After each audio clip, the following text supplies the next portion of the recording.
Good evening, Ridgecrest, China Lake, Indian Current, and welcome to the Thursday edition of Ridgecrest Talk. I'm Robert Eierman, along with Al Huey. And tonight we have two special guests. We have a dear friend of the program who has been ready to say this on numerous occasions. Yes, he has. Skip Gorman. And we have a good liberal atheist to provide his opinion, Mr. Scott Leahy. His own words, right? Thank you, yes, that was That's his own words. Exactly right. Liberal atheist. That's correct. That is, you have said it perfectly. So, thank you, gentlemen, for being here. We appreciate it. I'm glad to be here. Glad to be here. Thanks. Two roses between two thorns, so to speak. So to speak. So to speak. Al, did you want to lead us off on the topics? Or well, again, this is kind of a continuation of the council decorum issue back on the August 6th. August 6th, I beg your pardon. August 6th council meeting. As you recall, we had a little bit of a back and forth between Councilman Acton and Mr. Scott Garver, who was on the Measure L committee. And then we also had the city attorney get involved as kind of the sergeant of arms that night, which I don't think that's in his contract. Do you think? No, his contract definitely doesn't include that. So there's been some concern on our part, and we'd offered a solution. And we have to commend the council for the last council meeting. They certainly stepped out in the right direction in the public comment section of the meeting. But they most certainly did, and it's important that I think that if they think about it, I think that they will have gone home that evening thinking that, yeah, that was nice. I hope so. I hope so too. So we've brought in Scott and Skip to kind of continue this discussion. I'm not saying that we'll be totally done with it. There's a possibility of another little segment next week, which I don't want to reveal yet because we haven't got that locked in yet. So, but it'll be interesting if it happens. So, Scott, we'll start with you first. You didn't get to attend the meeting, right? No, I was out of town. But you did get to watch it on the internet, the city's Yes, I did. media vault. What was your reaction to what you heard and saw, if you don't mind? Well, when Lemieux got up and looked like he was going to charge the podium, and Chip Holloway was holding him back, I was going bar fight, man. But I thought it was really kind of funny. My thoughts. We have a public comment section, and then we have a council comment section. The meeting really shouldn't be interrupted during a council comment session by just simply yelling from the crowd. That, to me, I thought, well, you know, you're going to have, and correct me if I'm wrong, gentlemen, but there is public comment at the end of the meeting also. This was not at the end. No, there isn't. Oh, there isn't. No, there is no not. more. Oh, there is no more. Oh, okay, There's well, public then that's comment, my error. which for non-agenda items. This was The appointment of... this was the public comment on a specific discussion item, right, which was the appointment to the Measure L committee. Thanks for the correction. Yeah, so that's... Did you get to hear Mr. Garver before? Yes, I did. Okay. Yes, I did. So he was... he made excellent points. I'm very much in agreement with Mr. Garver. I think the council made a But I mean, mistake. his reaction to speaking up when it was council comment No. was a misrepresentation of what he was saying. Oh, well... That's what he was reacting to. Okay. You know, again, I mean, I understand his anger. You know, it's and I agreed with his points, but the you know, yelling, I just don't I just don't see where it gets you. It just, all it does is disrupt the meeting further. His points never did get across. You know, there are other venues. There are other venues to you know, express your outrage, other than during the meeting. With that. Than during the meeting. But the thing of it is that let's extend this. So after comment is over and they turn it over to the council, and the council says something you don't like, it was the rule then supposed to be, I mean, actually, that would be a good rule, probably, if we'll open it back up to public comment again. Now, that would be a good thing if, you know, if there were a means to do that, then I'd say okay. But simply just yelling at the podium, or the dais, or whatever you say. We totally agree with you, and that's why we made this. We made the suggestion that the speak now or forever hold your peace, with the caveat that, hey, if something comes to your mind and you need to speak, then you could. But while the person is at the podium is the time to interchange with them. Because clearly, as you probably noticed, the council didn't understand Mr. Garver's point and went off wildly, and it would be it's interesting to note that these kinds of things have been adjudicated in the California courts. And what the California courts have said is if the council addresses or someone specifically, or specifically to their comment, then that person has a due process right to speak again. Well, there you go. And so now that sounds fair to me. That's why we suggested it. So, and the council seemed to implement that pretty well at the last meeting, and it went much smoother. And our purpose is to avoid all of this and avoid yelling from the audience. You guys, that's exactly what we need. People like you guys doing just like that. That's great. That's what I'm not kidding. I am deadly serious. By the way, thank you for having me. Thank you for doing this program for the city. I really appreciate it. It's our pleasure. Well, to avoid program, being taken as a potted plant. Oh, well, but we have 30 seconds. Go ahead. See if you can squeeze it in. Real quick. I can't fill Skip can't do anything in 30 seconds. Yeah, that's true.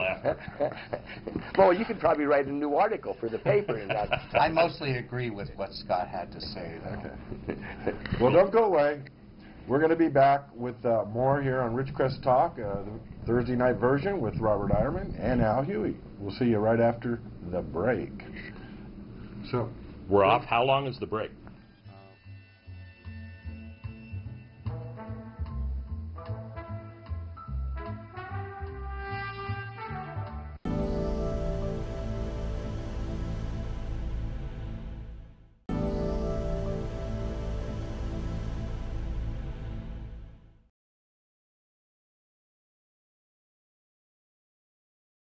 welcome back.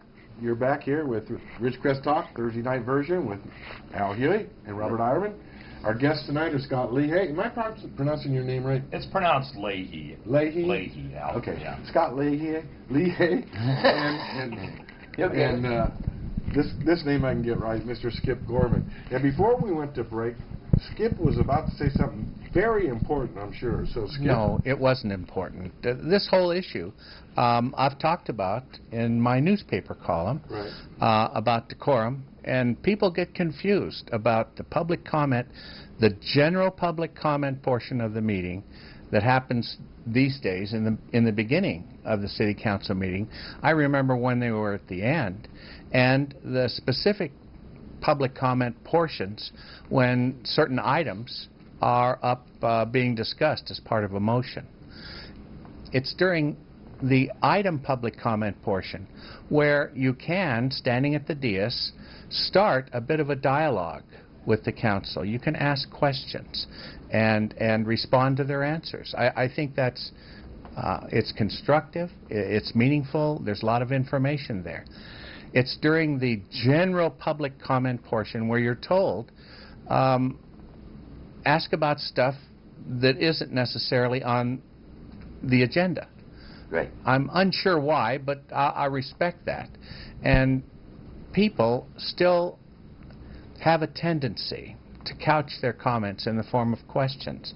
And they don't understand that the City Council is under no obligation to respond to any of their questions during that period. Well, that's our point, though. Yeah, that's our point. It really is. We want you them want to them to respond. Public and agenda items. Yeah, in both sections. And the council did a very good job last meeting interchanging with the public during the front-end public comment on non-agenda items. And they answered questions and all that, and it was very productive. I'll give you an example of how it went wrong. The previous meeting, August 6th, there was some people who were concerned about the roads needing cleaned. There was slime in the gutters. People had fallen. People had so on and so forth. And total quiet. They said nothing.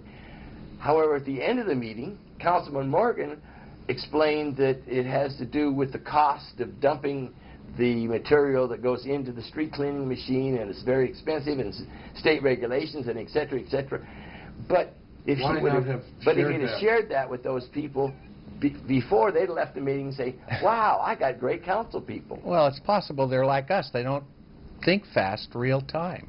It may have taken them a half hour. Yourself. I'm very sharp. Respond with it. I do have a question, though, on this issue. I watched that City Council meeting before last, I think, where Legal Counsel Lemieux became very animated in pointing out that somebody was out of line and not doing things right. What propelled him on that occasion? What was going on there? That's what started all of this. In fact, Mike McNeil wrote an email to all the council and said, excuse me, where's this coming from? And no one ever addressed that aspect of it. They addressed other things, but they never addressed why he was doing that. It's certainly up to the mayor to handle the meeting, not the city attorney. It goes back to, now Robert and I have a little bit of difference of opinion, but, and I brought this up before to you, Skip, you go back to the days of when Donna Darnell was on the council and the mayor, and also a better understanding of how Robert's Rules of Order should work in any meeting format. But Donna Darnell ran such an efficient and effective meeting that I was so impressed, and I still am to this day because I keep bringing it up. And that's what we need back on the council. It takes a special skill. It really does. You can be a wonderful politician, but hopeless when it comes to running a meeting. Well, I hope those that are out there running for mayor this time... parliamentarians, sign up. Right, right. And I understand your opinion now, but I have the worry that if it was run very efficiently, you would get to where you are today. We don't want to hear from the public. We just want to conduct our business. No, that has to be included. I'm not trying to exclude the public. I think that's an extremely important part of any city council meeting. That's a time for them to interchange with their constituents. And the other thing we've done here is we've been focusing on one side of the dais here. And in a minute I want to get to the other side. But before we do, we had some discussion before we went on the air about you run a local forum. Yeah. What is the name of it? Well, it's the Indian Wells Valley Discussion Forum on Facebook now. Previously it was a website called IWV News, and I hosted it myself and ran the software and did everything like that. But basically the cost for it and the level of effort was already taken care of because the infrastructure, all of the software that I need to run it already exists on Facebook. So I told everybody, come over to Facebook. I'm moving it over there. So anyway, it's the old forum. You dealt with the demeanor issue there in the forum. Yeah. Can you talk a little bit about that? Yeah. I'm accused of being something of a tyrant, and I am. The old forum grew out of the old DI comment threads, and if you remember the Daily Independent's old comment threads, and they forbade personal abuse and stuff like that. It had no effect, and there was no efficient policing of that. So you would have a thread where you may have 2 or 3 good answers and you're getting both sides of the opinion, and then it would blow up into these interminable fights. And anyway, so when I started my forum, I said, no, we're not going to do that. You know, you can, if you want to argue, you can find, and as a matter of fact, Chris Witt has a forum here in town, and she doesn't do any of that kind of policing at all. And so over there, you can go insult people all you want. And, oh, okay. Is that the truth points to itself? Yes, truth points to itself. And I'm not even sure if it's still going or not, but I have enough to do with just Facebook. So. But that was what it was. Well, the biggest point is that what we need to convey is people need to address the issue, not make it personal. They have to be. Thank you for making that point. Hard on the issue and soft on people. Right. And that's a quote from Mr. Clark. Yes, it is. I don't know if that's the original quote, but it's a good quote. No, yes, it's a good quote, and I agree with it. I have no problem with robust argument. We're going to have to wrap this up on the other side. We're just about ready to take another break. Robert, you want to take us out? Yes. Please come back. We'll have more Thursday evening Ridgecrest Talk with Robert Eierman, Al Huey, Skip Gorman, and Scott Leahy. I don't know how much of that got in.